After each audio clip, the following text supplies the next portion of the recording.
I'm trying to find the picture. You want it, Dan? Yeah, sure. It's all lowercase. Okay, I'm kicking myself. I didn't. Oh, We are Yeah. now streaming. let me pass it to you so I don't have to say it. Thank you. It's all lowercase with those 2 punctuation marks. Thank you. Bum, ba-dum, bum, bum.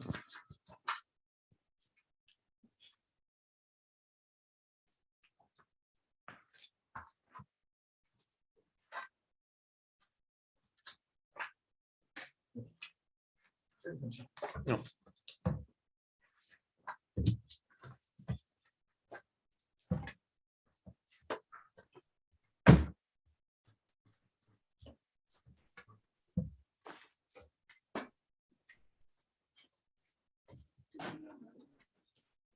Are these mics hot?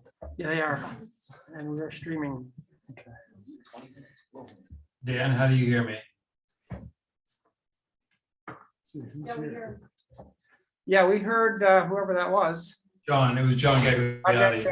We can hear you. Yeah, I had meant to come in today, but my kid's school had a COVID exposure and so I thought maybe it's probably best I stay here. Thank you. We thank you for that, John. Yeah.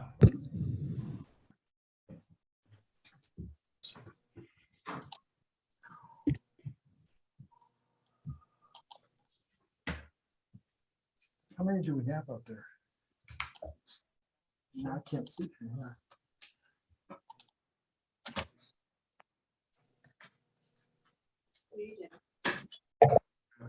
We have 30 participants. Yeah, can you pull that down and see if we can identify the board members? We have, Can we see everybody's picture rather than the? Yeah, great. Good morning. morning, Sort of everybody's picture. we have David, we have Lorraine. It's like a search word. Good morning. Good morning. And we have half of Dave. We have Dave and Mike and You John. heard us, Dave. Good morning. Morning. 6.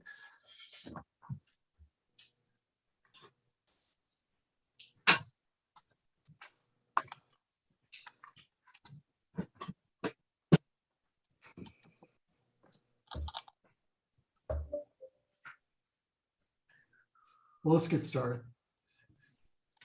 Good morning, everyone. I'd like to call to order the Monterey Salinas Transit District Board of Directors meeting on May 9th, 10 o'clock. I just want to let the public know that you can participate either in person. If you're here in person, you're required to wear a face mask and social distance. If you'd like to participate in Zoom, please go to our website. It'll give you the link to our Zoom, our Zoom website, and by telephone, you can call 669-900-6843.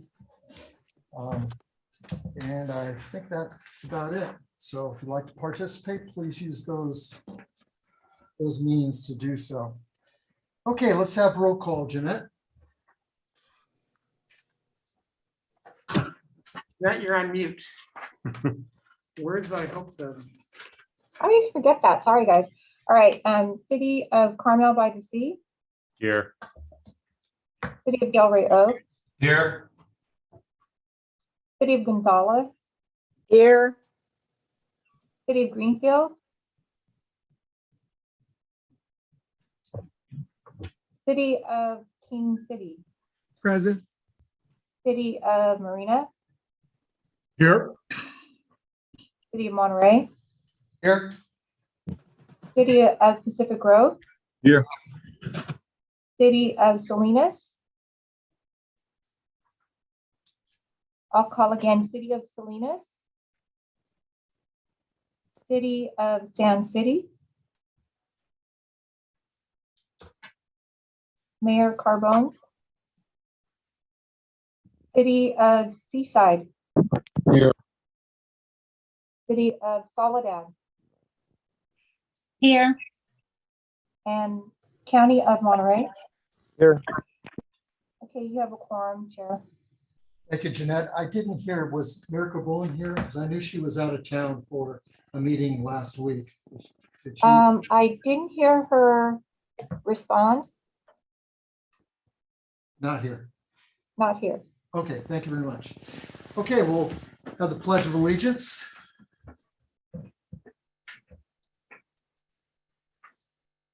Okay, I pledge allegiance to the flag of the United States of America and to the republic For which it stands, one one nation, nation, under God, indivisible, with liberty and justice for all. Okay, we'll move to 1.3, review highlights of the agenda. Carl? Carl? Not a bus. Okay. On the agenda, among the usual items and recognitions that you normally see, we did bring back on consent per the board's direction last month, the ineligible for rehire policy, making the approved changes and answering the questions that came up during the meeting last month. We have two action items, a college Ecosmart Pass program. It's kind of what I would call a pattern agreement with CSUMB, Hartnell College, and Monterey Peninsula College. What I mean by pattern agreement, it's basically the same terms and conditions. They are separate contracts with each entity, but all agreeing to the same terms and conditions. So they're all equal. And on an equal term as well. And then we have a authorization to purchase 4 heavy-duty low-floor suburban coaches from Gillig Corporation. And we did put out a change, an update to the agenda late last week, accounting for an upgraded wheelchair securement system on that item. And there is no closed session. That concludes my review of the highlights. Well, thank you, Carl. So usually we do the COVID-19 pandemic incident response recovery in the middle, or at least the end of the agenda. But however, I know that several cities and places have changed their COVID vaccine workplace policies. So I know I talked to the staff about our current policy, and I would like to have a short conversation about what we'd like to do at MST. So I've asked Carl to start with the COVID-19 pandemic incidents response recovery plan. And then after that, we could have a short conversation on our own vaccination workplace policy. Go ahead, Carl. And the board meeting format as well. Correct. Great, thank you. Scott, if you could call up my presentation. It's coming a little earlier this time than in the past. Very good. All right, so this is our recovery update for really going through March 31st, and some reports we have data into April. Trying to provide you as current information as I can. Next slide. So for the recent activities for the month, we saw a significant decrease in contacts and cases as the Omicron surge rages, and then no sooner had I finished this presentation before I left for APTA conference, we had a confirmed case at MST. So I did a quick update. So we did have a case on 4/27. That had been the first case since late February. So not surprising. You do see a slight uptick in cases, both at the state level and at the national level, with apparently 2 variants of the Omicron virus now circulating within the state. Life to date, we're at 64 cases since the pandemic began at MST, and 19 cases life to date at MV. Still no contact made with MST passengers, no cases traced back to MST's work environment. The face covering mandate enforcement for transit and airlines was suspended on April 19th due to a court order that stated that the Biden administration did not have the authority, the CDC did not have the authority to extend that mask mandate. That is currently being appealed by the Department of Justice. However, this was to be enforced by the TSA. There is no enforcement mechanism, as the TSA indicated that they were not going to enforce until this case is heard again. As such, MST, I did not, and after a discussion with our COVID-19 workforce, we did not want to put our workers in the line of having to explain why we may want to attempt to continue this when every news outlet on the planet that evening was putting out words saying no masks are required anywhere at this point, which wasn't necessarily true, but we felt that it was putting our employees on the front lines at risk if they were trying to say something other than that. So we suspended enforcement of our mask mandate, as did virtually every other transit operator in the country, and by the week, all transit operators in the country followed suit. So we are still continuing to encourage face coverings at MST facilities and onboard buses, but it is optional. We're still continuing to provide PPE to our employees and to our passengers upon request. So nothing has changed in that regard. We are still considered a low transmission risk in this county. A recent survey done by our Ridership app, transit app, queries passengers when they're using the app to voluntarily report what percentage of the bus is wearing masks, and that app reported that still about 75% of passengers are continuing to wear face coverings on board buses. Staff continues to review our COVID-10 protocols. I think it should have been COVID-19 protocols and practices. So we're, dialing up, dialing back as appropriate. So we are 98% of MST's employees and 100% of MV's employees are in compliance with the vaccine mandate. We still have 3 MST and no MV employees are out of compliance. Those 3 employees are within the progressive disciplinary process. No terminations of employment have been made due to a lack of vaccination as part of this policy. To be fair, we did have 2 terminations due to a refusal to test for COVID-19. And that went through a progressive disciplinary process. So through March 31st, we've distributed nearly 600 free day passes to MST customers who've shown proof of vaccination, and we've provided 260 free MST Rides trips to those MST Rides customers who show us that they've got a new vaccination. This includes every booster that someone is eligible to get. We continue to provide those passes.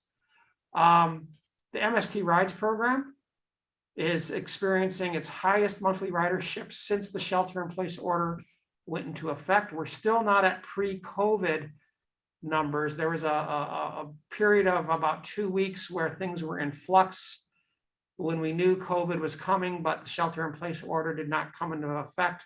We're at that rate, not necessarily pre-March 2020 rates, but the MST Rides program is coming back much quicker than the fixed route.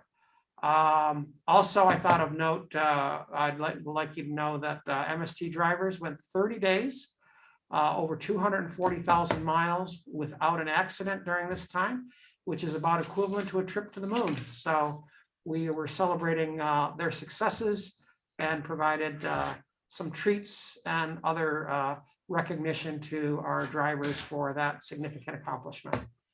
Next slide. So here you can see our ridership, it's seasonal, it's continuing to go up. We're still, about half of where we were pre-COVID.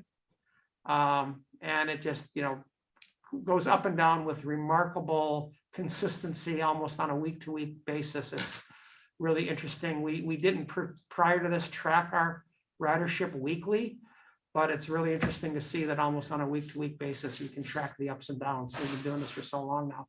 Next slide. Looking at prior 3 years, calendar year 17 to 19 to current, we're still hovering over 40%, not quite 50% of where we were. That really shows that large drop, or while we're at 50% from a year-to-year perspective, but looking at the 3-year average, that shows what we've lost with our Presidio contract just not being renewed and them not wanting our buses circulating on their campus at this point in time. So we did have significant boardings on that campus, and until we find something to replace it, or until a new base commander invites us to come back onto the base, it'll be difficult for us to get back to that pre-calendar year 19 number. We're going to have to find a different way, and maybe our comprehensive operational analysis service plan, once we implement that, we're hopeful that that will bring that new ridership back. Next slide. So from a cash flow perspective, we're still doing well. We have, you see that, around September of this year, we anticipate being at our peak cash flow, and we'll have utilized all of our various federal CARES Act funding, and we'll be beginning drawing down on that over time. We anticipate probably about 2 years to go through that surplus funding. We'll be funding mostly our loss in fare revenues. And so we've got 2 years or so, maybe a little more, to find a way to pull out of this decline in ridership and to get our ridership and fare revenues back in order. Next slide. And here you can see that by June, September, we'll have completely encumbered and spent and been reimbursed for all of our various federal funds. That's important because we saw in this last go around of federal bills, there were 2 attempts made to claw back unspent CARES COVID relief funding from both the FAA and from the Ag Department programs, FDA programs. So, the conversations are being had, and we expect that next year's federal budget, they may come after any unspent transit funds. We'll have already encumbered and spent all ours. So they won't be able to claw anything back. What we've been doing, to explain the difference between that and that large cash flow, so we've been banking our local money. So that's what our cash reserves are consist of. We've been spending the federal money first and banking the local money and building that into our cash reserves. So there will be nothing for the feds to claw back, at least from MST. Next slide. I'd be happy to answer any questions that you might have. Okay, does the board have any questions? Mr. Chair, Tony Barrera. Yeah, we'll start with Lorraine. Okay, I just had, this is strictly curiosity. Amongst our MST drivers, the ones that have been vaccinated, have they all been double boosted, or does it matter if they get double boosted? Are they still in compliance if maybe they only got 1 booster shot versus 2? Does that make sense? The policy only requires them to be vaccinated, and we're not interpreting that as necessary to be boosted and leaving that to the employees. We followed other agencies, and I'm only aware of one in the state of California that attempted to mandate booster shots, and that was the County of San Mateo Public Safety, and they got such pushback. They did, we're successful in implementing a vaccine mandate, and we're able to put that in place. But when they attempted to implement forcing folks to boost, they didn't have the support, and we have not at this point. Staff are not asking the board to make that part. And I have Kelly Hulkin here, who can speak to, she's tracking the percentage of boosters. I think I know the answer, but I'll let her give the actual answer. Kelly Halkin, Director of Human Resources and Risk Management. Our percentage of people who are boosted with one booster shot is at 36%, and we have only one employee who has 2 booster shots. And I just got their card in last week. So that's what our numbers stand at. Okay, thank you. Thank you. Okay, let's see, Anna, see your hand up. And Tony. Yeah, thank you, Chair. I have a quick question, and maybe we don't know the answer, Carl, but obviously, as you mentioned, there's been an uptick in some of the cases, right? I mean, we're lucky that Monterey County has an 85% vaccination rate. However, what are we anticipating, Carl? Are you hearing anything or any changes through the CDC that we can prepare to accommodate for any increased uptick in cases? I mean, I know obviously there's a lot of different guidance and, no more masking, it's recommended. I mean, there's a lot of now more events where people, there's, some people wearing masks and people not. So I'm just kind of curious if we're looking also to project some of the maybe increases in cases, and how do we deal with that just to be prepared? Yeah, our staff, we have our safety manager, Lisa Cox, is monitoring this closely. And there are recent news reports, especially in the Bay Area, that there is an uptick in California, in LA, that's matching the uptick countrywide. And we're still at a low rate. And we still, our policy, or I'm sorry, not policy, our staff practices through our EOC is, we monitor this and are able to dial back or dial back up. We may go back to requiring enforcement of masks at MST. We could require and have enforcement of masks on board MST buses if it goes high enough. And so if we get to a high transmission rate, I would likely implement a return to requiring masks on board MST buses. If something else didn't come from the state or county level, we do have the authority to do something like that on our own. And I'm fully prepared to do that because I think we've had remarkable success, especially compared to our peers, as far as our experience with this. And we've been, it's worked well for us, and we'll just continue to monitor. Thank you, Carl. And any other questions? No, okay. Is there anyone else that has a question from the board? Tony. Tony, are you there, Tony? Yes, sir. Thank you, Mr. Chair. Mr. Sidoric, I don't know if I understood correctly, but you did say 2 employees were let go because refusal of vaccination. Did I hear you right? Refusal to test. Okay. They Thank you. refuse to take a test, which is part of the policy. Is if you're not vaccinated, you need to test. They refuse to test. And just for my own information, what happens in these issues, because they are critical, but when somebody brings up religious beliefs or anything that's of that nature, what happens in situations like this? So we can provide an exemption from someone requiring to be vaccinated if they provide us with a request for an accommodation for either medical or for religious. We received maybe 8 requests for religious exemptions.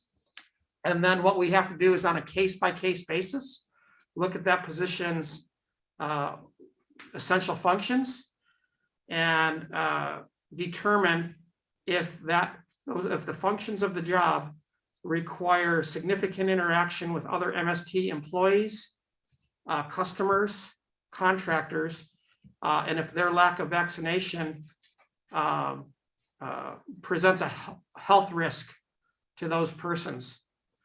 And we only had one person of those 8 that was in a position that their day-to-day and essential functions did not require them to have significant interaction with other employees, customers or contractors, and could really virtually do their job remotely most of the time.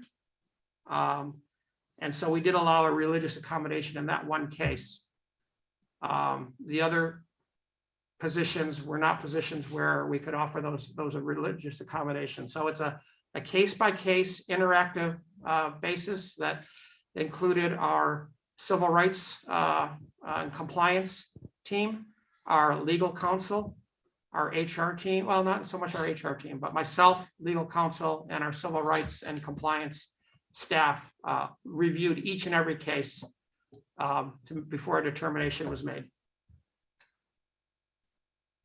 Thank you. Okay, thank you, Tony. Is there anyone else from the board that would like to make, or at least ask a question? We'll take it out to the public, and then once the public has said a few words, then we'll bring it back for just a short discussion, because I know that we've already discussed this in great length about 3 meetings ago. So I got a feeling I know where the board stands on this, but I still like to take it back for at least a discussion. So is there anybody in the public that would like to comment on this? Lisa Cox has her hand raised, as does Jason Gamaton. Okay, we'll start with Lisa Cox. She was there, I saw her. Oh, We'll move to Jason. Yes, good morning. Morning, Jason. Yes, I wanted to talk about the MST mandate. I'm actually an employee that's been with MST for 12 years. I'm one of the employees that faced disciplinary action due to not comply with MST policy. I don't believe in the vaccination at this time, but I feel that we'll be able to, maybe talk about it and not be forced into getting it so I could get back to work. I did turn in a religious exemption. It did get approved, but also it got denied at the same time just because MST couldn't accommodate me. So I was just hoping maybe the board could look into it again and maybe re-vote on it and see if we could do something about this so I could get back to work. I really appreciate it if you guys could look into it a little bit more and see what we can do. Thank you. Okay, thank you, Jason. Thank you for your comments. it's item 1.5 on the agenda. You said it's item 1.5 on the agenda? Okay. Lisa Cox, do you have a comment? You're on mute, Lisa. Okay. All right. Yes, I'm here. I'm sorry. I just wanted to make a comment to the question earlier regarding the concerns if the COVID cases went back up again. We do monitor that closely. Just wanted to let everybody know. We do adhere to the community levels that the CDC has put forth, and Monterey County does refer to that. So should the community levels go up, we are ready to put mask requirements back on. Those updates, actually, their community levels are provided weekly every Thursday. Every county provides that up to the CDC. It gets recorded and reported, and so everybody can monitor that. We do monitor that. We do keep a close eye on that. And one of the requirements from CDC is that if the community level was to go high, then everybody would be required to wear masks indoors. But I just wanted to let everybody know we are monitoring that. Thank you. Thank you, Lisa. Is that Tate? That's me. Thanks, Tate. Go ahead. All right. I took a look at the comprehensive operational analysis. And for starters, I definitely agree with you that line 23 of MST should start at Salinas Transit Center and not terminate at Hartnell College. However, one thing. Sorry. I don't mean to interrupt you. This is. I'm sorry. If this is about the vaccine, I apologize. My bad. Maybe I'll wait for with the next subject is. My apologies. We'll be there in just a few minutes. My apologies. My apologies. Okay, thank you, Tate. I'm sure that's been done before a couple of times. That's okay. I know. Thank you. Okay, is there anybody else in the You got public? David Burnett.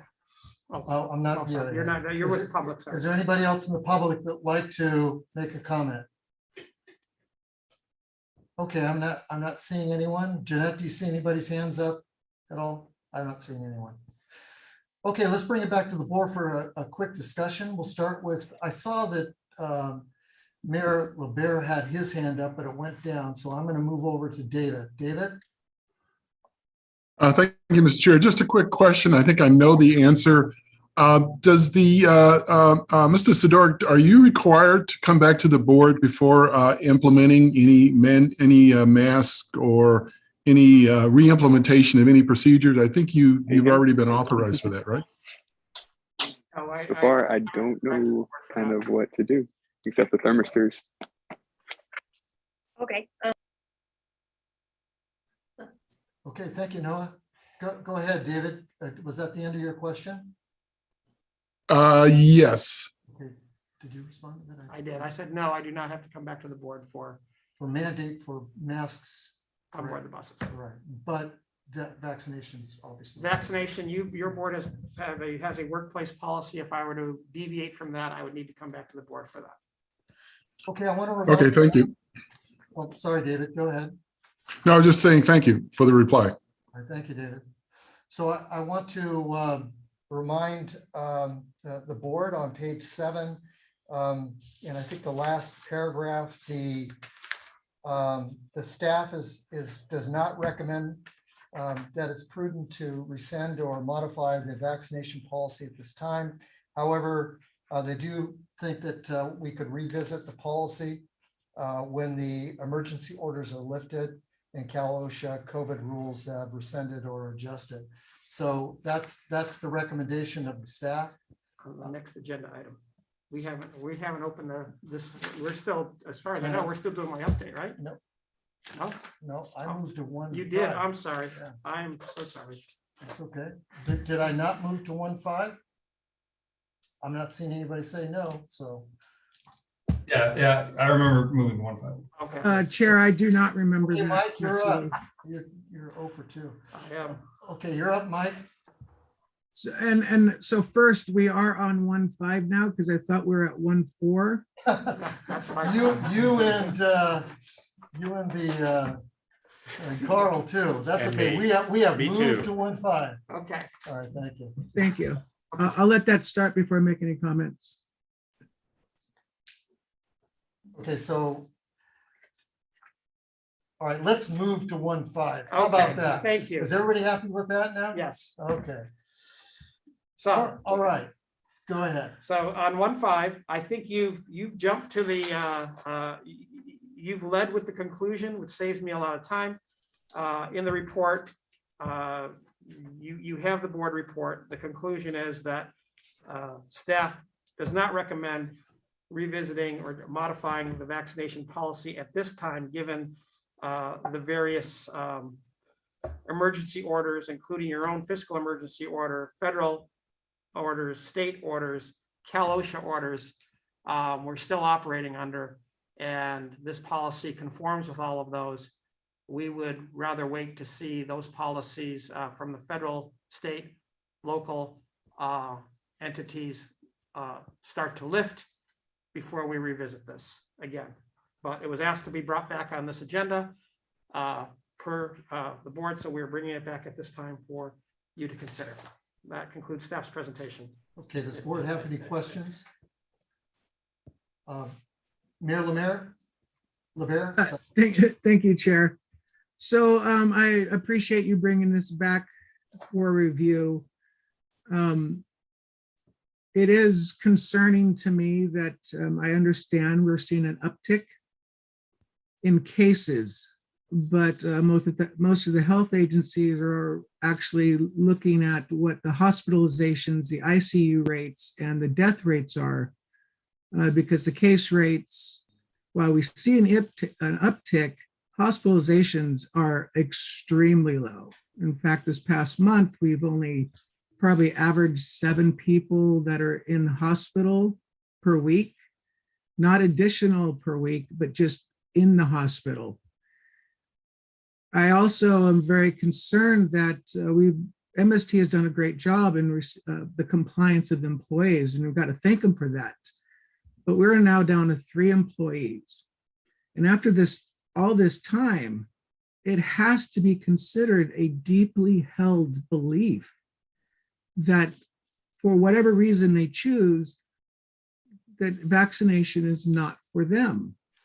And where I'm deeply concerned myself is we are looking at 3 individuals with a board policy, to me, has become coercive and discriminatory. We are putting this board's full weight and giving MST full weight to go against 3 individuals. And if the vast majority of MST employees are vaccinated, the risk is negligible. I would urge the board to reconsider this policy and to remove the requirement of vaccination as an employment requirement. Because again, I will say, it has to be at this point now considered a deeply held belief. And if we can't respect another citizen's right to have a deeply held belief, then I am very, very concerned. So those are my comments, Board Chair. I appreciate the opportunity. Thank you, Mayor LaBerre. Let's see, I have Anna Velasquez, Board Member Velasquez. Yeah, thank you, Chair, and thank you, Mayor LaBarre, for those comments and discussions on the vaccination policy. Maybe I missed it, but I wanted, and maybe Mayor LaBarre addressed that, some of the purpose in the sections of bringing back the vaccination policy. As you noted, Chair, we had numerous discussions on this, and obviously there's a lot of different sentiment in regards to this. The good thing is that the majority of our employees, both on the MST and MV, have been vaccinated. And so, you know, although I do understand that we have 3 employees, I think the majority of them, you know, if there was any other issues of concern, then we would have seen that from some of the other employees. I think my concern now is being able to be equitable across the board. These policies were put in place and others were in compliance, and we just have 3 of those that are not. And I think for my concern of Jason's comments that were made in regards to, he did get an approval for the religious exemption, because that was part of it, for medical religious exemption. And I believe there's only 1, right, of those cases that was denied. And for me, it's just looking at, you know, the reason why that denial came about. You know, what was it that they needed to meet that they probably didn't meet? But I think since the majority of our drivers and our workforce have complied with the vaccination policy, I'm just concerned changing it now at this point. Those are my comments. Thank you.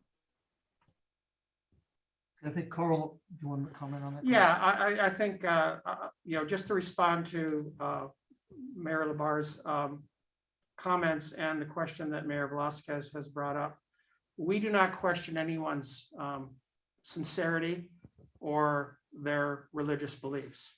The issue comes down to, is it a health risk to our employees, our customers, and our contractors due to the essential job skills of that function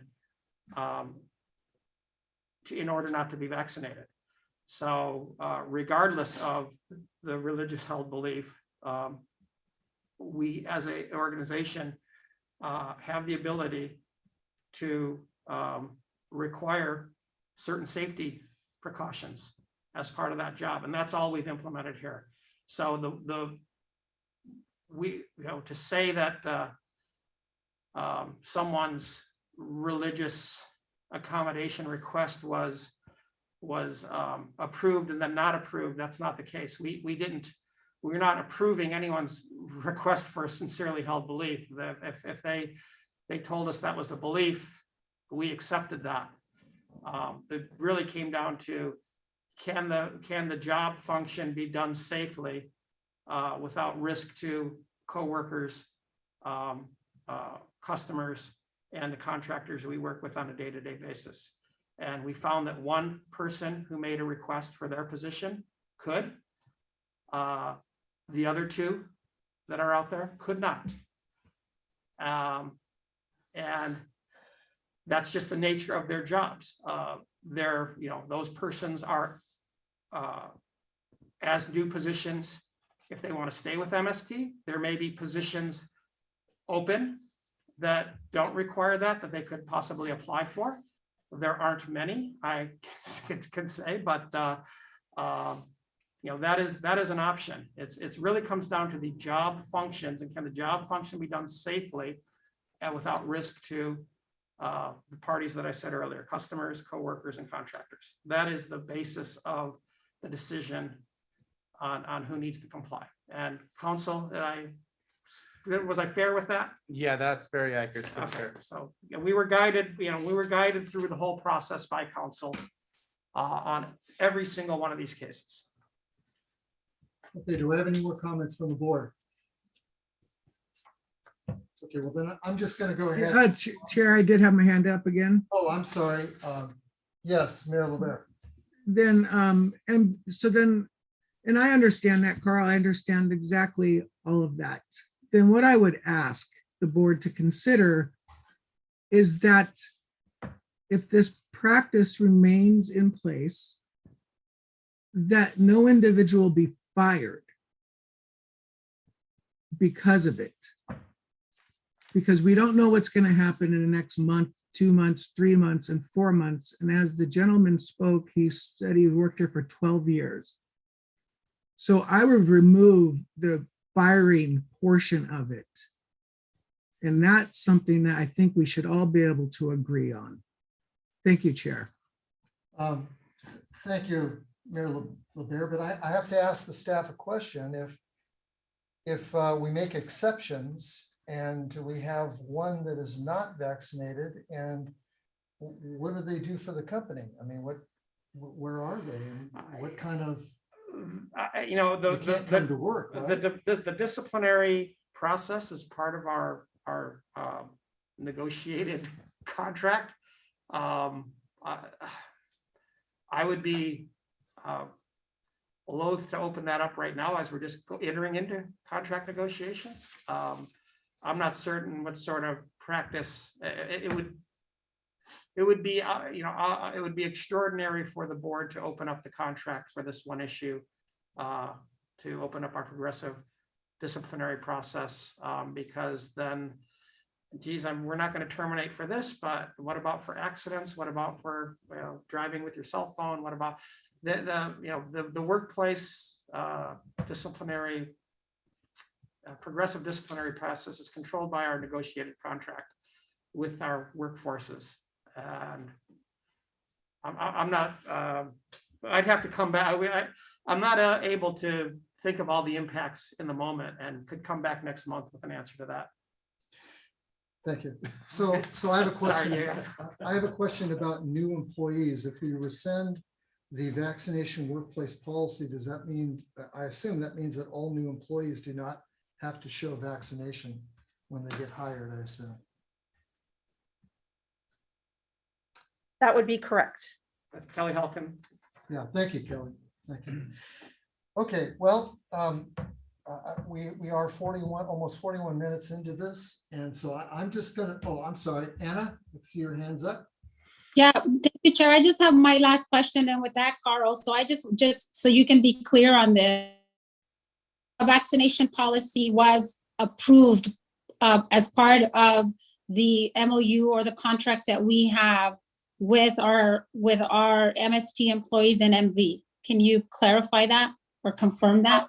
The progressive disciplinary process is part of that program, and we did have a meet and confer with the union on this, and the union agreed.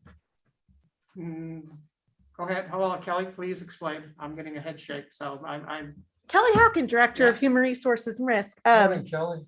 A meet and confer just means that we inform Right. the okay. unionized groups of what happens. My use of the word agree. got Thank me into you. trouble. Yes. Confer. And so the management has the right to develop, implement policies, and the board approves those policies, and that's when we implement those policies. So we just have to meet, confer, or inform the unions of the intentions of the district of what is going on. We did inform the unions of what was going on, and so one group was more in agreement than the other. So that's where we stand currently. Thank you, Kelly. Thank you, Kelly. Okay, Joe? Thank you, Dan. My only comment in regards to this is we have a policy the board adopted, but what does it say to all the other MST employees that have followed the procedure? And what is their reaction? I'm just saying in general, they followed procedure, it should be followed. That's just my opinion at this time. Thank you, Board Member Emilio. Does anybody else have any comments? Yes, David. Just along that same line, it's the policy's working. The MST has a real high safety record. I don't think we should leave it to staff to administer the program. It's been effective. I don't see the need to change or just follow the rules that's set forth. That's pretty much it. Thank you. Is there any other board member like to make a comment? Luis, yes, Board Member Alejo. Just that I would agree with the two previous statements of my colleagues as well. Thank you. Anyone else? Okay, I'm going to go ahead and make a motion. The Monterey Salinas Transit mandatory COVID vaccination workplace policy remain in place. That is my motion. Second. We have a second from Director Barron. Any other discussion?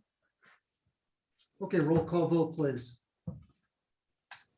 Okay, so the motion was made by you, Chair Albert. Second by Barron. Yes. Okay, thanks. I'm gonna roll call Director Barron, Yes. Director Gagliotti, Aye. Director Worthy. Are you still there? Or did I am, and no, Thank you. I vote no. Okay, thank you. Director Martinez, Yes.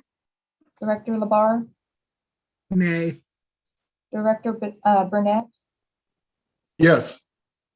Director Albert.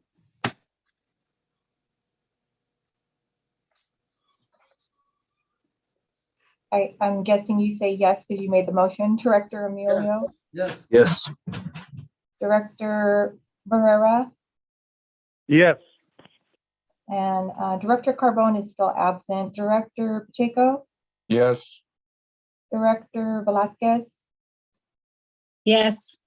and Director Alejo. Aye. Thank you. The motion passed. Thank you. Okay, now we're going to move to 1-6. Bingo. Thank you. I'm very clear. Go ahead, Carl. So with that, this was actually, I believe, suggested by the board chair during a discussion during the month that some of the city councils in their meeting, given the lifting of the mask mandate, oh, actually, this item also came, I believe, by a request from Director Labar as well, as far as a relook at our some of our protocols. But we have noticed that at some of the board and council meetings that some councils have, are no longer requiring masks within their meetings. Your board adopted a policy in January during the height of the Omicron outbreak with about 7 various items listed in the board memo regarding face coverings, and social distancing at the meeting, and staff providing antigen testing to board members and such, requiring vaccination of board members to attend in-person meetings.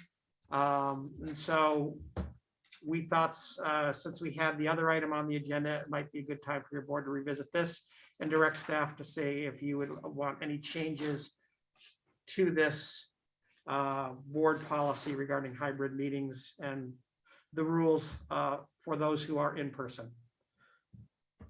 Okay, thank you. Thank you, Carl.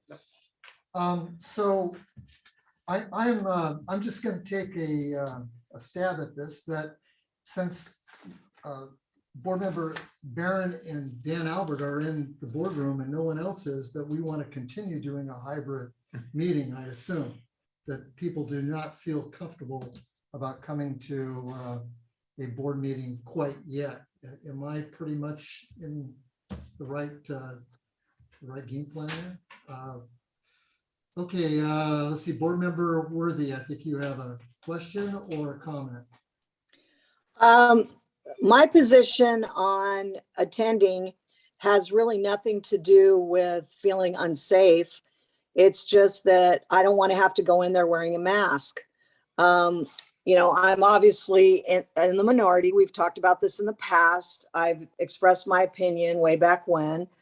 And I will continue with hybrid until we're back to some semblance of normalcy. And I don't know if that's ever going to happen based on the information that I'm getting from everyone on the board.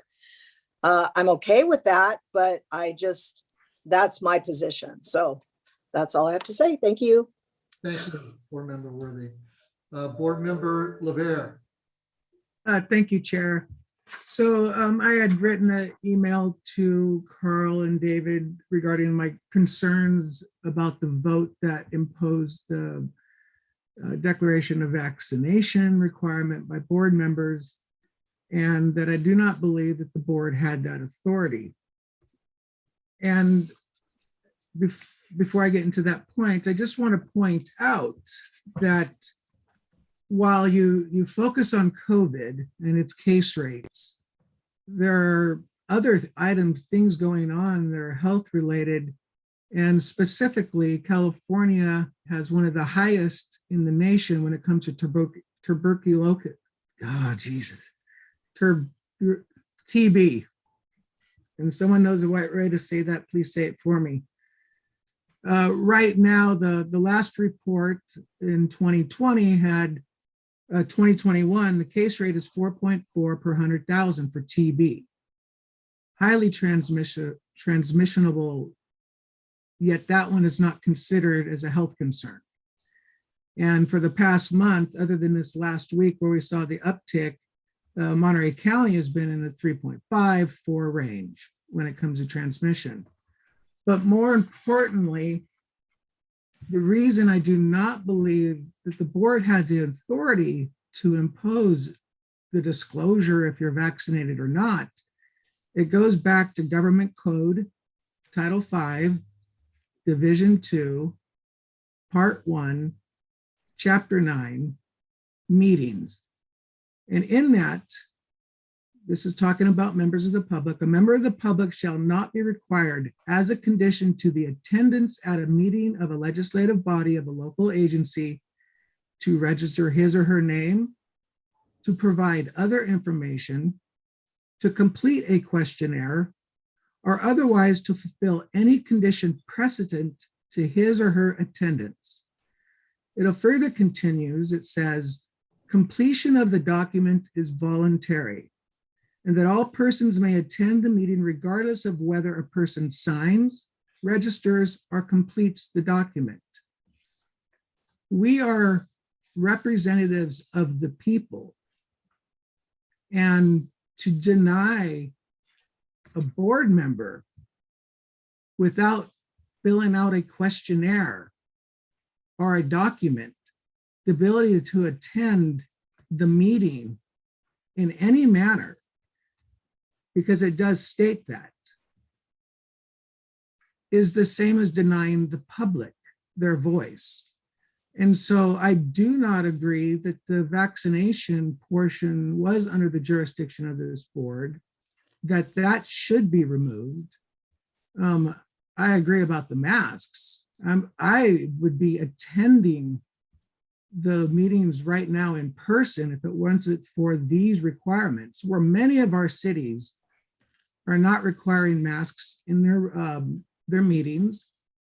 And many of the board members here do attend public events without masks. So one is that I do believe the vaccination requirement is punitive. It does not fall within the definitions that I just read and should be removed. Thank you, Chair. Thank you, Mayor Rivera. I just don't want to respond to two of those comments, and I like legal counsel to, if you could get an answer to this, if you can. One is, I think we are appointed by our respected councils, so we're not elected to this board. That's number one. And number two, we are not denying anyone access or to this meeting. You could still respond, you could still listen, you could still vote, you could still make a decision with this board. We're not denying that access, from what I understand. Chair, I'm sorry to interrupt, but I have to clarify. It is access to any form of the meeting. You cannot say you only can come virtually. If there is a virtual and a public meeting, any member of the public can attend either version. This policy that's in place right now limits the board members' attendance to one if they don't fill out a document. And we are elected officials, and the bylaws give each of our cities a seat. Our respective jurisdictions send their nominee, their appointed person to represent their jurisdiction to this board. So we are not appointed by anyone else.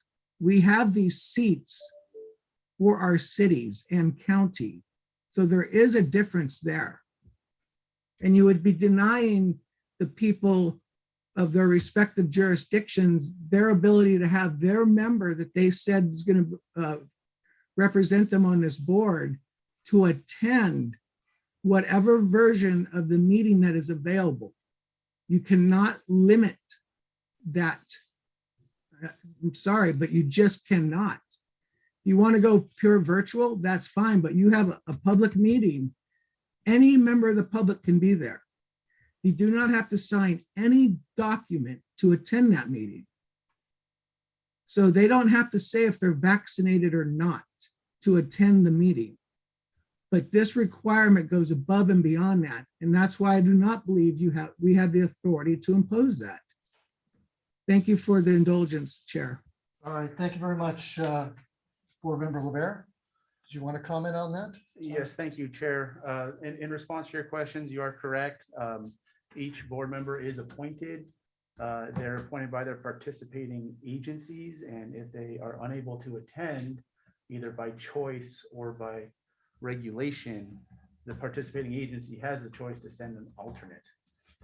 Going to your second point, the board is not denying access if you are not vaccinated. There are alternative abilities to attend either by virtual or by phone, and that is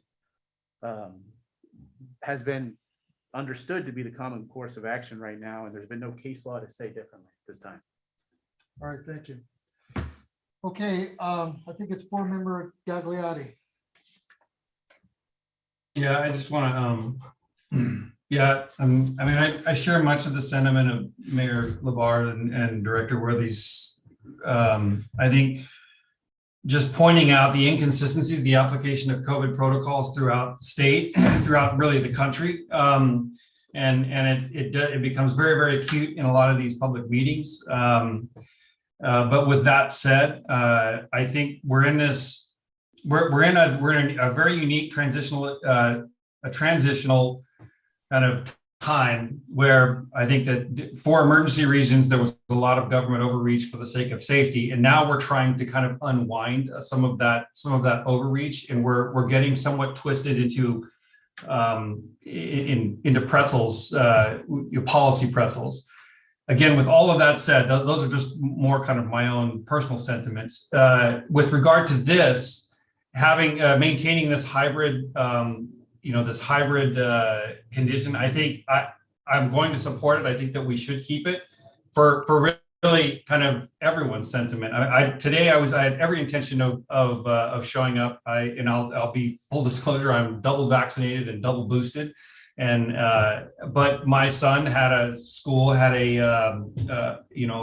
exposure, and just out of not so much caution, because I don't really think that the risk of COVID is what it was 2 years ago, and certainly not in our community it is. But I just know that there are a number of people that I have deep respect for that are on this board that would be uncomfortable if I came in and were and had been exposed. So for that matter, I've chosen to use the hybrid option, and I think that until we can all get comfortable with being together again, I think that this hybrid solution this hybrid solution is probably the best for all of us.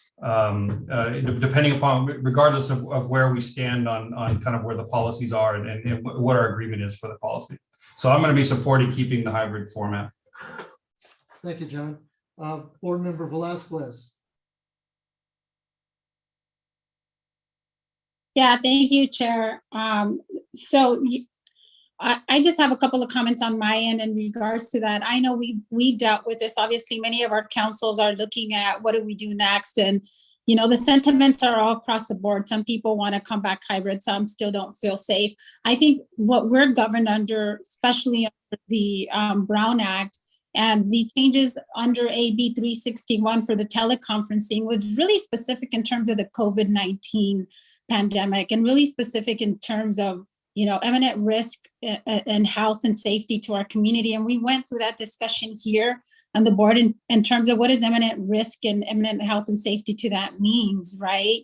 I think at the end of the day, for me, it's becoming, if staff is able to come in person, if we're having the majority of our members in person, to have that ability and look at, I know at some point we'll get to whether we'll continue having these meetings on a hybrid format. I think for me personally, I speak personally, if we're not limiting the public and we're not limiting other staff from coming in to be part of the meetings, and we as directors should be coming in, because we're not doing that throughout. I know for MST, obviously we are doing that. I'll tell you, for my city, we're not doing that. We're not limiting our public coming in. We're not asking them to wear face masks. Council is not wearing the face mask either. So at the end, I think we have to determine whether it's more of a matter of convenience, whether it's easier to be on the virtual platform as it is to be in person, and really being able to decipher what is really health related for each of us and what is really more of a health and safety concern, and really focus on that. And come to terms in terms of everybody's going to have different sentiments about the vaccination, but at the end of the day, we want to make sure, if it's about safety and it's really about safety for us not coming into these meetings, then that we really need to be looking at those safety protocols and having those in place. Thank you. Thank you. I think it's Board Member LeBert. So I just want to be very, very clear. I do not have an issue with the hybrid meeting format. My issue was the addition of the requirement for a board member to prove vaccination. And that has been where all my concern is focused on, is I do not believe we have that authority to require that information from a board member.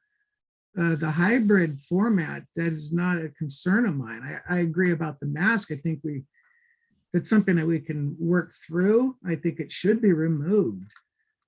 But for me, the additional requirement that went above and beyond most jurisdictions that I know of to include the documentation of a medical procedure without any ability to respect the privacy of the individuals, without any ability for an appeal, without any ability for a religious exemption. It was done haphazardly. It wasn't part of the original board report when this was voted in. And so I'm asking for that to be removed.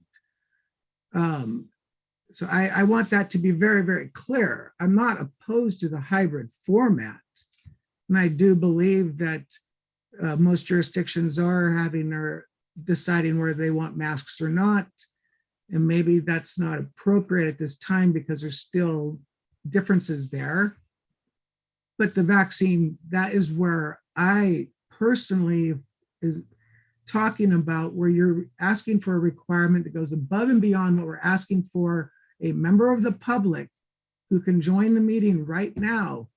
You are not asking that information from them because you cannot. So, but you're asking that from a board member. And that is where the problem lies. So whatever the decision is today, that portion of the decision, the vaccine one, that should be removed. And the board member should be able to equally access the meeting as a member of the public. Thank you, Chair. Thank you, Board Member Rivera. Is there anyone else from the board that'd like to respond to this? Okay, even though it's a board matter, let's just take it out to the public very quickly, if we can. Is there anyone out in the public who'd like to comment on this? I don't see anyone. Okay, thank you. All right, let's bring it back. So the question is, should we continue the hybrid board meeting formats? I think I'd like a motion on that to give a direction to the board. Chair, I would make a motion to continue the hybrid format, eliminating the vaccination requirement. Is there a second? Is there a second? I'll second. Okay, we have a second. I'll make an alternative motion that we continue the policy as is. Okay, substitute motion. Is there a second? Second. I'll second that. Okay. Board Member Emilio seconds that. Is there any more discussion? We already know how it goes. Okay, let's. I mean, really, there's no, it's always going to be like this. I mean, it's always Mike and myself, so we always know how it's going to go. All right. And yet they don't have it in their own jurisdictional formats themselves. But on MST, they put this in place. Right. Exactly. I find this just highly offensive, Chair. I'm sorry to interrupt, but honestly, it is that you would put this requirement on when no other jurisdiction is doing that. I would love to hear a board member's jurisdiction that has that requirement in their own council chambers or their own county chambers. Mine does. So we got 1 out of 13. Mine doesn't, Mike, and I'll just say this, Mayor Labar, because this is, obviously something very highly, controversial, but you're right, mine doesn't either. And I'm just having the whole issue about even still continuing to do hybrid meetings. But I think one of the other things that we have to take into consideration that we don't have within our cities is that MST, as we talked about, there was an implementation because more stricter guidelines because of the contact that our workforce has, because you have a large percentage of our workforce that is highly in contact with the public because of the nature of our work. And for their protection, I think, that was a discussion about implementing some more restrictive guidelines to be able to keep them safe, to keep their families safe, and to be able to keep the employers and staff safe because of the nature of the work. I understand that, and here's where hypocrisy comes in place, but you do not require that of public members that want to attend the meeting. Okay. So the exact same thing you just said is not required of members of the public. So you're fine with introducing risk as you stated, as long as the risk comes from a member of the public attending the meeting. But somehow the risk is heightened when it's a board member. And that just doesn't jive. And I understand, I will always stand by the vote of the board. I will advocate all the way up to that point for what I think is right, but this is the will of the board vote, and we already know the way it's going. So, Chair, I really apologize for the time I've taken up on this. Obviously, it is something very, very personal and important to me, because I really do believe you are violating, this board will be violating personal rights, our self-determination, and truly just based on fear. So thank you, and I will be quiet from here on out. Thank you, Mayor LeBaire, for your comments, and we respect your opinion. At least I do. I thank you very much for speaking out. Okay, we have a motion and a second. Let's call for the vote. This please. is the substitute motion first. Right, substitute motion first. The substitute motion was made by Director Barron. Thank you. Alejo. Oh, Alejo, thank you. And then the second was by Emilio. Yes. Thank you. So the roll call vote starts with Director Barron. Yes. Jeanette, can you please clarify what the substitute motion was, please? The substitute motion was to remain with our current policy that's in place at MST for the mandatory COVID vaccination workplace policy. No. Is that correct? No, that's incorrect. No. Council, could you Council, please, point of order through the chair, this motion is to maintain the current policy of staff for hybrid meetings as stated. That's correct. Oh, I'm sorry. Oh, we are on Jeanette. 1-6. My apologies. Okay, so as stated by council for the current hybrid board meeting format as provided by staff. Is that correct? Correct. Sorry about that. Okay, so roll call vote is starting with Director Barron, Yes. Director Gagliotti, Nay. Director Worthy, Nay. Director Martinez, Yes. Director Labar, Nay. Director Burnett, Yes. Director Albert, Yes. Director Emilio, Yes. Director Barrera, Yes. Director Carbone is absent, Director Pacheco, Yes. Director Velasquez, Yes. and Director Alejo. Aye. With this roll call vote, the motion passed. Thank you very much. Let's move to public comments on matters not on the agenda. The public can comment on anything within the jurisdiction of MST's district, as long as it's not on the agenda. We have a time limit of 3 minutes for each speaker. Remember that the board does not take actions on this, on these comments. However, if you'd like at a later time, talk individually with staff, you can do so. All right, so is there anybody out there? I know there was one person, but that was an hour ago. So that was Tate. Is Tate still there? Yeah, I'm still here. Well, thank you very much for your patience, Tate. Yeah, my apologies about earlier again. So, okay. So I took a look at the comprehensive analysis network. So for starters, like I said earlier, I agree that line 23 should end at Salinas Transit Center instead of terminating at Hartnell College. One thing I'm having a little trouble understanding is, first of all, when I took a look at Monterey and Carmel by the Sea, I agree that line 2 should provide service for passengers from Monterey Transit Plaza to Carmel Rancho Shopping Center in Carmel by the Sea, which is an excellent opportunity. The only thing I'm trying to understand though is lines Jazz A and B, which both start at Monterey Bay Aquarium most of the time and end at Sand City Station. It says the number of minutes they're getting more ridership. And as for line 1, it provides service in the area of Pacific Grove, especially the point, whatever that name of that lighthouse is, to Monterey Transit Plaza. So my question is it possible that lines 1 and Jazz A and B could operate every day, including the 3 holidays, like from Monterey Bay Aquarium to Sand City Station, and in line 1 in the entire area of Pacific Grove? That's my question. Okay, Tate, remember, this is public comment, and we could have staff call you and answer your question, but for now, the board will not respond to your questions. All right.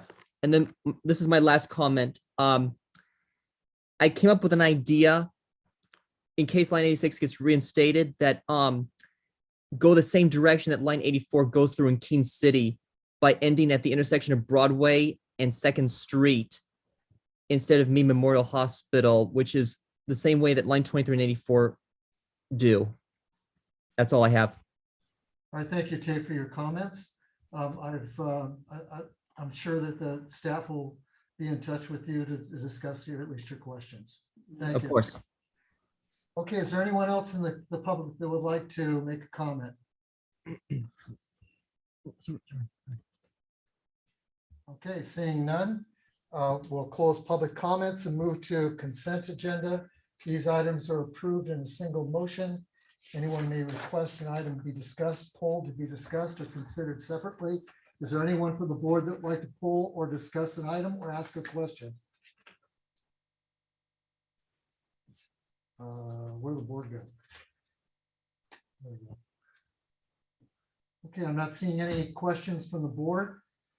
Let's take it out to the public. Is there anyone in the public that has any questions or would like to pull any items from the consent agenda?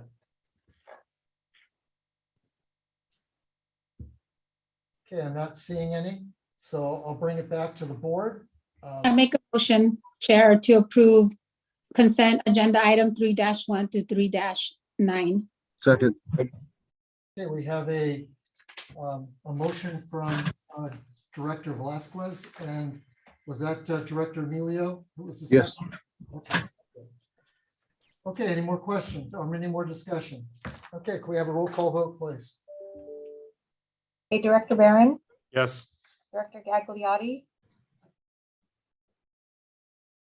Sorry, yes. Yeah. Director Worthy, Yes. Director Martinez, are you still there or did you already leave the meeting? Okay. Director Martinez excused herself from the meeting. Director Labar, Aye. Director Burnett, Yes. Director Albert, Yes. Director Emilio, Yes. Director Barrera, Yes. Director Pacheco, Yes. Director Velasquez, Yes. and Director Alejo. Aye. Thank you. This motion passed. All right, thank you very much. We'll move to number 4, recognitions and special presentations. 4-1, May 2022, Employee of the Month, Ed Gooden. Morning, Chair. Norm, and thank you. Board, appreciate the opportunity to be here before you to present the Employee of the Month for May 2022. My name is Norm Tutabuki. I'm the COO. It's my pleasure to announce MST has selected Operations Supervisor Ed Gooden for the Employee of the Month for May 2022. Little background and history about Ed. He began his career as a professional coach operator with MST back in January of 2002. So for 20 years, he's been duly employed by MST. As a professional coach operator, Ed accumulated 15 safety, performance, and other related achievements and recognitions. In 2006, we promoted Ed to Operations Supervisor, where he accumulated another 20 additional achievements and recognitions that really speak to his commitment to MST, to MST's customers, its employees, and the communities that we serve. Throughout the COVID-19 pandemic, Ed has continued to showcase his skills as an operations supervisor. Ed has continued to respond quickly and safely to incidents, both in the field to provide effective guidance and support. He has personally communicated with MST's customers in person in a kind and friendly manner. He has diligently served MST's employees and models professionalism in all his interactions. Ed supervisors and his manager describe him as friendly, reliable, and professional. His efforts continue to enable MST to achieve its mission and to fulfill its obligations to the communities that we serve. Ed is a public transit ambassador and an example to all MST employees. I describe him as fair, firm, and consistent. I'm pleased to recognize Ed as the Employee of the Month for May 2022. Please join me by thanking and congratulating him on the special accomplishment and award. Ed's not able to join us in person. I don't know if he's online. There's many people on there, but anyways, appreciate Ed. And like I said, he's an excellent employee, great ambassador for transit, and always firm, always fair, always consistent. All right, thank you very much, Norm. Sure. These are the types of nominations we like to get because they came from his supervisors and from his coworkers. Nominated Ed. It wasn't, sometimes it's a meeting of the minds of the department heads on who we want to bestow the honor upon. This one came up through the ranks and is much well-deserved. So congratulations, Ed. Yes, thank you very much. On behalf of the board, thank you very much, Ed, for your hard work, and keep up the good work. And hopefully you'll be up here again someday. Thank you very much, Ed. Okay, let's move to 4.2 retirement. David Hobbs, 22 years of service. That's right. See here, David Hobbs, professional coach operator. David began his career as a professional coach operator with MST back in March of 2000. As a professional coach operator and throughout his 22-year career, Mr. Hobbs has diligently served MST's customers and the community members. The entire community, he's served them well, driving his bus, providing excellent customer service, and interacting with all MST customers. David was recognized for his excellent work performance, accumulating numerous safety awards, attendance awards, and other commendations that really speak and highlight his outstanding service to MST and our community members. After 22 years of service, Mr. David Hobbs retired effective on May 1st, 2022.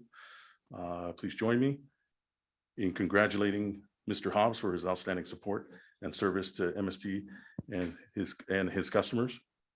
Join me in expressing sincere gratitude to Mr. Hobbs, and join me in wishing him a successful and satisfying retirement. I wish him personally a wonderful retirement, and hope to have other employees from MST serve, a 20+ career just like him. Thank you. As a 122-year member to another, congratulations, Dave, although I'm not ready to join you just yet in retirement, but congratulations. Thank you, David. On behalf of the board, thank you for your service for the last 22 years. That's quite an accomplishment for some people to stay with one organization that long. And as I said before, retirement's as good as everybody says it is. So congratulations again. Okay, we'll move to 4.3. I'm sorry, is there any board member that would like to make comment on both those? Wasn't sure. I moved ahead too quickly. Yeah. Yes, board member Velasquez. Yes, I just want to say congratulations to both. One on obviously your commitment and service to MST, and the other on the retirement. Thank you so much. I think that's what we all look forward, to be able to have good years of service and working for an organization that we love to work for, and serving the public, and then being able to retire and enjoy. So enjoy the retirement. Congratulations. Thank you, board member Velasquez. Anybody else?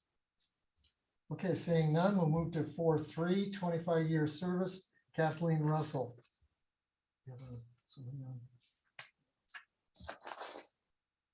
Good morning, Andrea Williams, Accounting Budget Manager. Hi, Andrea. Hi, I'm very delighted to congratulate and recognize Carlene Russell for her contributions during her 25 years of employment with Monterey Salinas Transit. I've had the pleasure of working with her for just over 8 years now, and I can say I have learned a lot from her. She's hardworking, dependable, and kind. Her down-to-earth nature makes her a winner and a great example to the workforce. Carlene is the one who pays the bills and keeps the lights on for us. She works closely with all of the departments and is friendly to everyone she encounters. As part of the accounting system implementation team, Carlene's participation, contributions, and experience has been invaluable. I'm honored to have her on our team. I want to express my gratitude and appreciation for her efforts over the years as she celebrates this 25-year milestone. Dedicated employees like her are the foundation of any successful business. And I want to say, Carlene, thank you for your contribution to the success of this organization, and I look forward to working with you in the years to come. Thank you. Thank you, Andrea. Yeah, just congratulations, Carlene. I think Andrea said it best. You know, staff gets a lot of accolades for the big projects, whether it's the surf or a new building or some, you know, the King City building. Well, none of those would happen if we didn't have someone here coming in day to day paying the bills for us. And, you know, and it's unfortunately, sometimes those folks don't necessarily get to share in the limelight with this board. But in this case, we want to congratulate Carlene for, you know, her efforts and for those many years of support of everything MST gets done. Thank you. Is there anybody on the board that'd like to make a comment? Okay, on behalf of the board, Carlene, Carlene, thank you very much for your 25-year service and your dedication to staying here with MST. We appreciate that very much.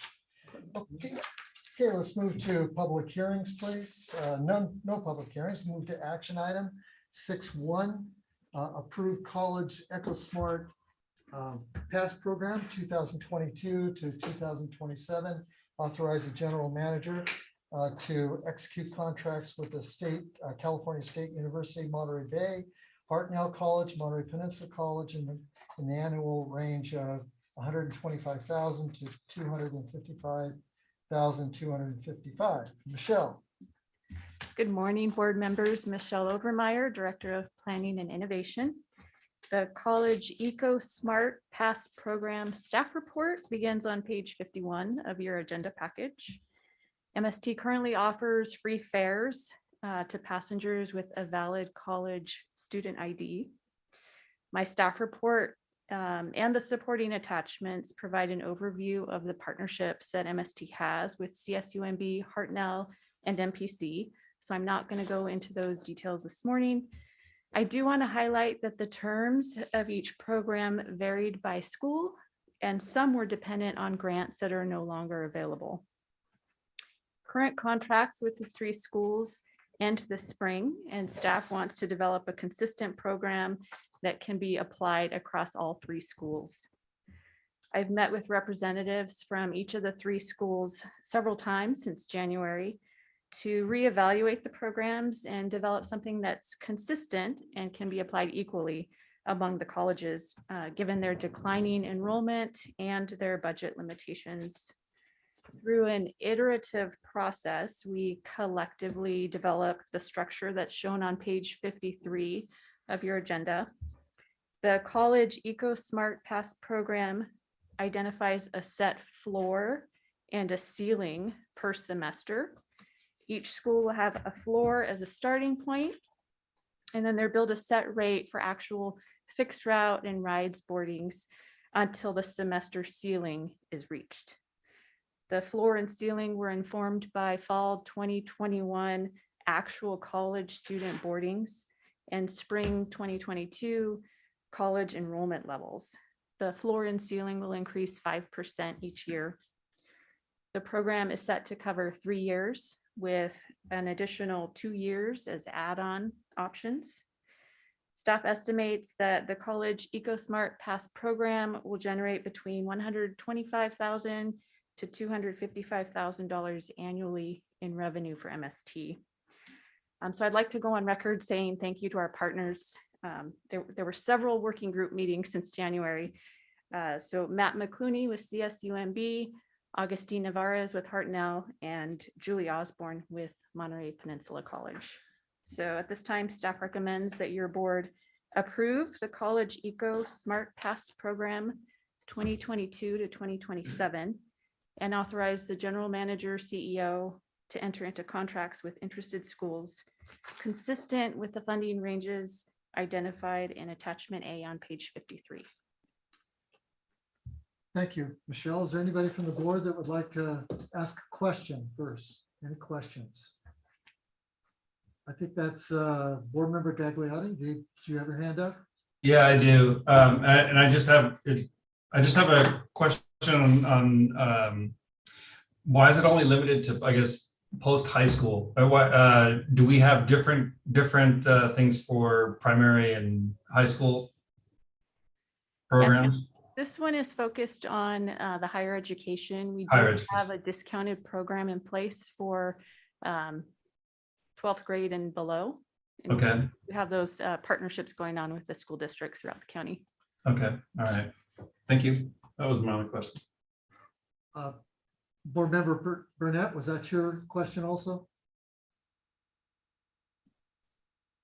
I thought I saw your hand up. No, I didn't have my hand up. I don't have a question. All right. Okay, Board Member Velasquez. Yeah, thank you, Michelle, for that report. I just have a question though. In terms of some of the programs for the Hartnell and Monterey Peninsula, do you know if we're working with them also for, I don't know if some of the state funding that is coming to the schools can accommodate for some of the transportation needs of the students. I know obviously that's been a big issue of discussion in terms of some of the transportation needs as the students return to in person. I do understand obviously in Hartnell's case, obviously they've lost a reduction in terms of their enrollment. But has that been a discussion that you've been having with representatives from the schools? Is there funding through the state that they're currently receiving to accommodate for the transportation needs? So CSUMB has a fee associated with their student registration that goes towards transportation, not just transit, but other transportation activities. It's my understanding that Hartnell and MPC don't want the students to have to take on that burden, so they're using general funds, but I could be wrong. Okay, Board Member Velasquez, is there any other questions? No, thank you. Okay, I do have one question. So if they do not spend their money in year one, the leftover, is that carried over into the next year? Or do they just each year they have a ceiling? Yeah, there wouldn't be leftover money. So they start out paying the floor and then they're billed based on actual boardings. Right.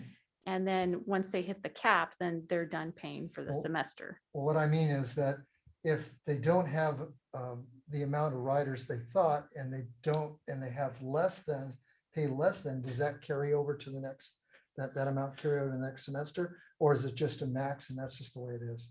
Yeah, the next Okay. semester just starts over. Okay, all right. Okay, is there any other questions from the board? All right, let's take it out to the public. Is there anybody in the public who'd like to comment on this item? I don't see anyone. Okay, thank you very much. We'll bring it back to the board for discussion. Board, is there anyone that would like to make a motion or continue discussion? Motion to approve. Second. Tony, thank you, Tony. Then I think the second was from, I think Director Emilio, I think. Director Velasquez, one of the two. It was a dual match in second. Okay, let's go ahead and have a roll call vote, please. First motion by Director Barrera, second from Emilio. Velasquez.